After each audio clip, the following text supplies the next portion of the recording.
Welcome back, y'all. My name is Alina, and today's budget with me is my husband's paycheck from June 16th through June 22nd. This paycheck was $650.77. This is from my husband's second job at an after-school program, summer camp now. So that's from that. We are rolling over $778.73. I'm pretty sure that I messed up this last budget, so this amount should be more, but we're working with what we have now. No side income from my husband or myself this week, unfortunately. So adding these two numbers together, and our total income for this week is $1,429.50. The expenses, we're starting off with tithes at $71, groceries at $175, gas, we're doing $90 this week.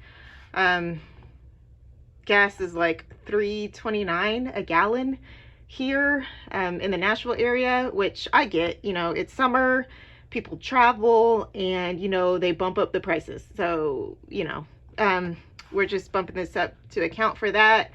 And we're actually doing like a summer reading program at the next city over from us. It's not that far, it's like 20 minutes. So we're doing 35 of this for the SUV, and I'm bumping my husband up to 55 in the van. Hosting, that came out today, and that was $179.88, which isn't too bad considering it's just a once a year thing.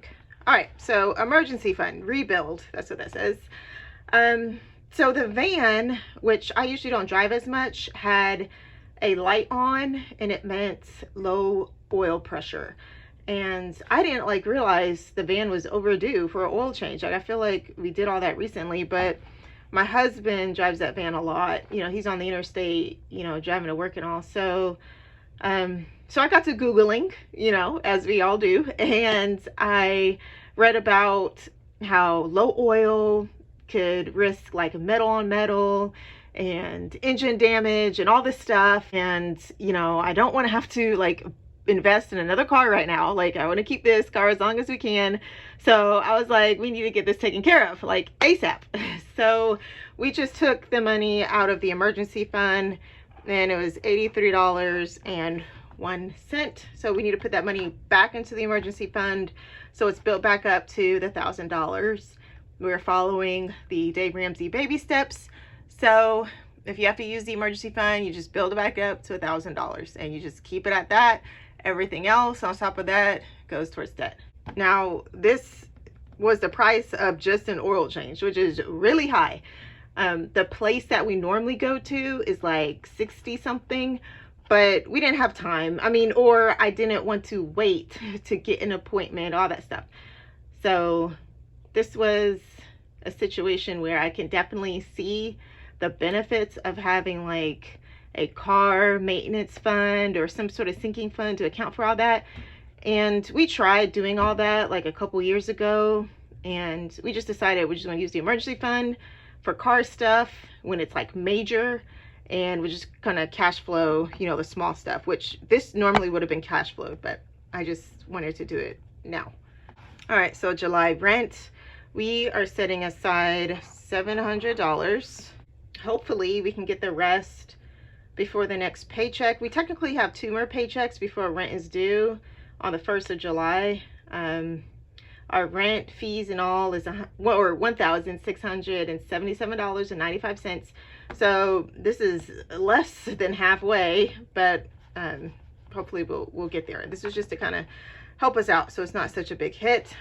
Service fee, and that's the $5 from our bank. Children, we're doing another $20 because I didn't end up getting those sandals, and that's because I realized that I did not budget for Father's Day. So I used part of that $20 for a small gift for him, and then we also got sunglasses for the children. We just went to Walmart and got those little cheapy ones, and I'll pop in a photo of those. I won't show what we got for him just in case Oren watches, but I'll post on our IG, our Instagram, what we got for Daddy. I used to call him like Daddy of the Year. Like Oren is a good dad, and I really did want to do something for him. It wasn't just the kids. I definitely want to do something too. Even though this is not nearly enough, like he deserves more. He does a lot for a family, but soon, when this debt stuff, it's just a season, and soon. Buffers, we're setting aside $10 for that, and that's just so that our accounts aren't at completely zero. So adding up all these expenses, putting the total expenses here, and that comes to $1,333.89.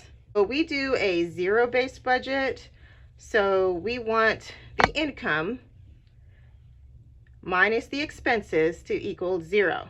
At this point, it does not. As you can tell, what's left over is $95.61. And since we are prioritizing debt payoff right now, this leftover money is going towards debt. We could have like bulked up our July rent or more things for the children, or what have you, but we're trying to keep our expenses lean so that we have as much as possible left over to throw towards debt. And it's pretty tiny, but it's going towards our snowball. And I'm gonna log in right after this and just go ahead and make that payment now. Also, still working on trying to get this budget sheet to anyone who's interested. I know a couple of people have asked, and what I'm trying to do, I'm trying to get it on our website, debtheaders.com. It's still going to be free, totally free, but by you going to our website to access it, it would be a nice little bump in our traffic to our website. So that would actually help us out as far as ad revenue. There's no charge to you. So until the next one, wherever you are on your debt-free journey, keep